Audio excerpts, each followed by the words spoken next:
time. I have like my full jewelry getup done. I mean, you're never fully ready. Full what getup? What? What did you say? My full jewelry getup. Jewelry. Jewelry? Jewelry. Is that how you want to say Jewelry? What did she just say? Jewelry. All right. Better than when I said itinerary. Oh, yeah. Well, I think jewelry is just your Chicago accent. Itinerary, you don't actually know the word. I didn't know how to say it, so. Yeah. it's proper. Okay. So, by far, the most talked about pick in the NFL draft was number 13 overall, Ty Simpson, LA Rams quarterback out of Alabama.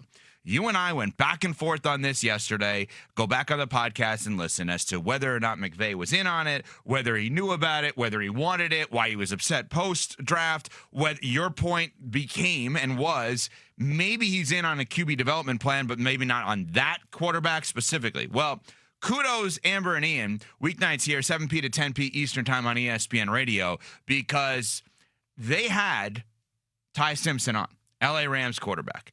And Ty Simpson revealed something huge about this process to Ian in a question he asked him about wanting to keep this whole thing quiet and secret meetings with Sean McVay. Here is what Ty Simpson had to say about the Rams wanting to keep it quiet and the secret meetings with Sean McVay.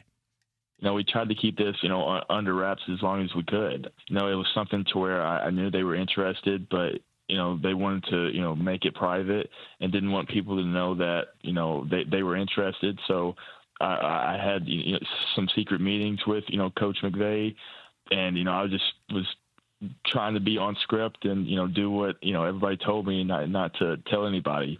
So, it was something to where I knew that they were interested. I just didn't know when. And then, sure enough, I had a lot of confidence in myself, and that's why I decided to come out. If it wasn't them, I felt like that it was going to be somebody else. Okay, so secret meeting, keeping it under wraps, right? That's pretty significant, but there's more, okay? So what happened in that meeting? Here is Ty Simpson, Amber and Ian, 7P to 10P Eastern Time on ESPN Radio, talking about his first meeting with Sean McVay.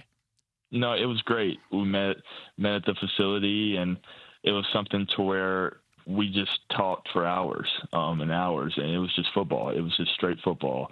And it was like a kid in a candy store, where me and him are sitting there, and, we're just going back and forth. Just, you can tell the obsession he has for the game, and you can tell the love he has for quarterback play. It's something that, I appreciate, and it's something that I enjoy because, I really, enjoy playing the position and value the position.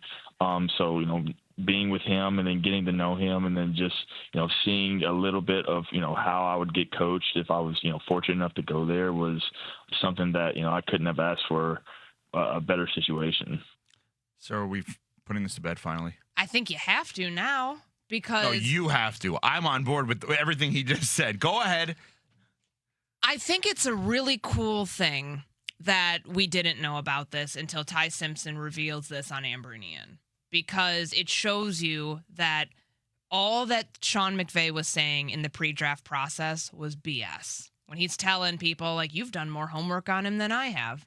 Clearly, he was doing his homework the entire time. You are going to say things like that to try to create a diversion, but there was very little smoke around the Rams and Ty Simpson until the start of draft week. And I think the rest of the league looked at this and they weren't exactly sure what to believe about, could the Rams really get him at 13? Would they really take this quarterback? We thought that there was a pretty significant gap between where Fernando Mendoza and Ty Simpson would go. Is he even a first-round pick? Those are questions that we had all last week. But to hear from Ty Simpson about the meetings, hours and hours he spent on the phone with Sean McVay, of getting to learn him, of Sean McVay taking his time in the pre-draft process to vet this quarterback, to know he's the right QB to bring into his system. The succession plan for a good team that doesn't need a quarterback right now, but needs one down the line, is what we're seeing play out in real time.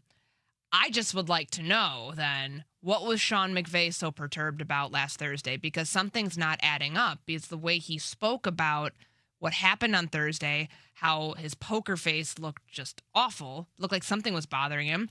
If not for Ty Simpson, then what was it?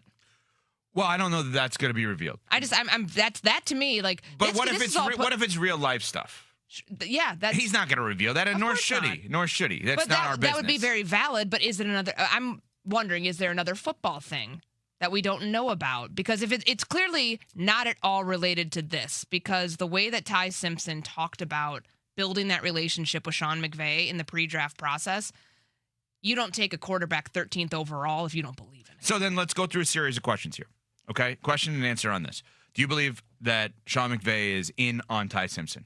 Yeah. Do you believe he knew about the fact that they could take him 13 overall the entire way? Yes, and that's the reason they wanted to keep it quiet, because they didn't want other teams to get word of that, to potentially try to get because that's going to trigger other teams. Oh, wait, the Rams, the really good team that's won a Super Bowl with the quarterback guru, they think Ty Simpson's good? What's wrong with us? What's wrong with us? Let's go try to get Ty Simpson, try to get in front of him. I think it was the smartest strategy now that we know that there is real affinity to keep this thing quiet the entire time. Which also means, by the way, aside from the question and answer, which also means that Ty Simpson, to his credit, is smart enough to realize going to the Rams to be a backup is a better opportunity than going to the Cardinals to be a starter. Of course. Because he came out of college with 15 games. His Right. father's a college coach at UT Martin. He knows about quarterback development and that he's not ready right now. Right.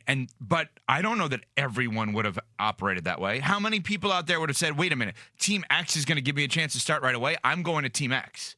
And he didn't do that. See, the more and more I think about this, the more I think this is going to work big for a long time. Son of a ball coach, though, I feel like you've got to know if you're not ready, getting out there before you're ready is only going to torpedo your career. But if you're not ready, why are you going? Not. Because you could counter with that too, though, Courtney. I mean, he was at Alabama since 2022. I think he had done everything that he could do there, and he knew that he had the potential to be a first-round pick. To go be a first-round pick, he wouldn't have started for the Cardinals either. Let's be clear about that if he was drafted. There's no team right now. Whoa. No way. There's no team right now that would start him. I think he would have absolutely had a shot to start for the Cardinals. I do not. If they drafted him, if they traded up and got him, you don't think there would have been a chance he started? If they would have traded back into the first round to get him, absolutely not. I disagree with you. 100% vehemently disagree with you on that. I think he would have had a chance to start, if not game one, within the first 5 games. Now, he may not. He's going to be lucky if he has a chance to start within the first 5 years. This is what I think he's going to view this as. I'm potentially going the Mahomes succession plan, like Mahomes with Alex Smith. 1 year, play 1 game. Maybe, I don't know, maybe more, maybe less. Matthew Stafford's in year 18. They've got to manage his reps, but all of this leads me to believe that he is in the best possible spot that he could have ever landed with any team in the draft. Coming up, maybe the most dramatic team in the NFL. A team that was supposed to be finally here. They were a year ahead of schedule a year ago. They finally arrived. Now it's built on what? Is this a house of cards? Can we actually believe anything we saw in the regular season? Cade's healthy. The team's healthy. It's not like they're missing a superstar. So what is it? You all of a sudden lost your identity as the playoffs started? It doesn't compute to me, because this is a team that was never supposed to even be at risk of being down multiple games. And now as the series goes to game 5, they could get bounced. Yeah. Wild. Well, I think we bounced back. Had a rocky start. I was here the whole time. Okay. Well, I think we all bounced back, if I may